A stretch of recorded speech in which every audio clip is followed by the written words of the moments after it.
Hey, here's another video about neuroscience and movement learning and how it applies to Acroyoga. I know these videos are a little bit brainy, however, they have a lot of real world effect and there are a lot of studies that measure this and the differences are dramatic in how much better people learn.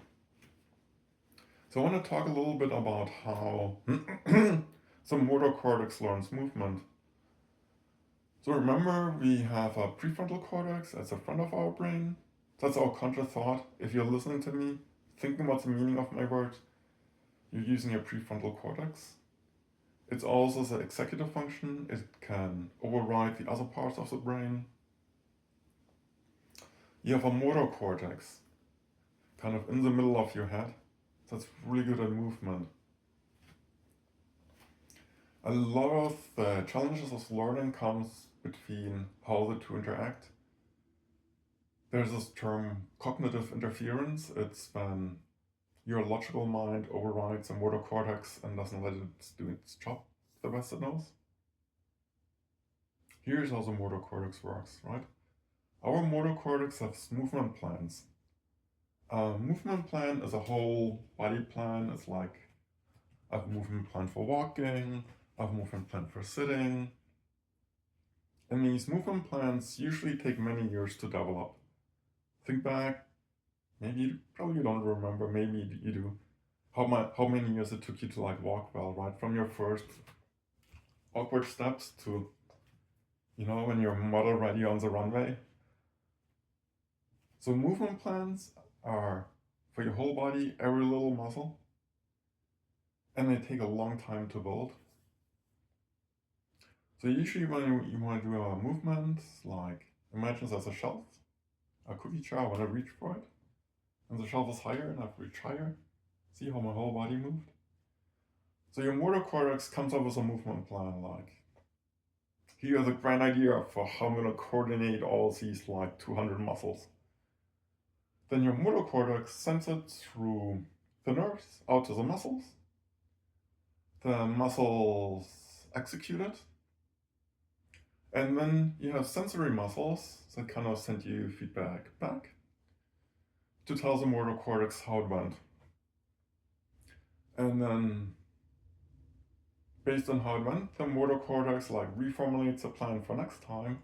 And every attempt you do gives the motor cortex more data, more data, more data.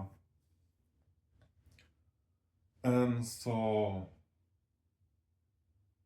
one thing researchers found after you did a movement, it improves learning a lot if you're given a little time to digest all this data coming back. They did studies where like coaches told the student right away what to correct, or coaches gave the student a little bit time to just process what happened, how it went. And the students learned a lot faster with time to process it.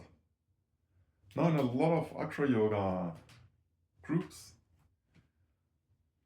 classes, champs, I notice there's like a pair, they're trying to do something, and you have 5 people yelling at them at the same time how they should like lift this leg, turn this way.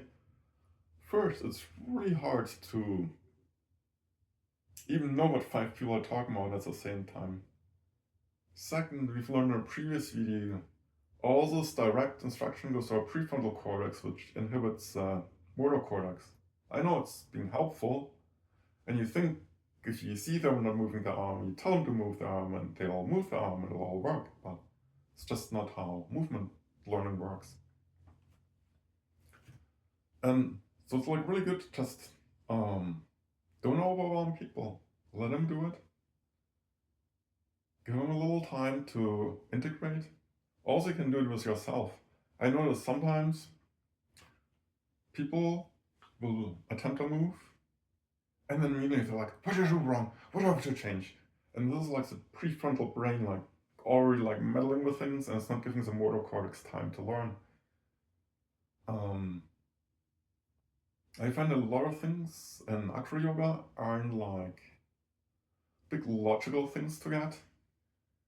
Like, like if you use your left hand, if you use your left hand instead of your right hand, it's like a clear logical error, and like, you can be like, oh, I used the wrong hand. Or someone can tell you used the wrong hand. But a lot of things are more, I'm trying to find balance, or as a base, I'm trying to find the right amount of push at the right time. These are not like logical things to get. These have more to do with proprioception. Proprioception is like feeling the pressure from the other person, feeling, there's also like feeling where your body is in space. And all these things, it doesn't really help so much to get them logically explained. You more just need to give your motor cortex data to be like, oh, this is what it feels like, this is what it should feel like, this is what feels better. So it helps to not just like yourself to start like dissecting right away, but just like, okay, we've done it. Okay, this is what it felt like. Let's do it again.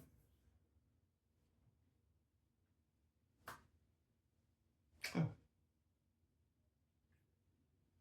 Your motor cortex is a wonderful thing, and I find after reading a few studies, trying it out in classes, a lot of people that seem talented, they just use their motor cortex, and a lot of people who seem untalented, they just use a prefrontal cortex. And so the nice thing is, by like understanding a little bit of neuroscience and motor learning, you can help people shift from appearing untalented to talented. I think that's cool.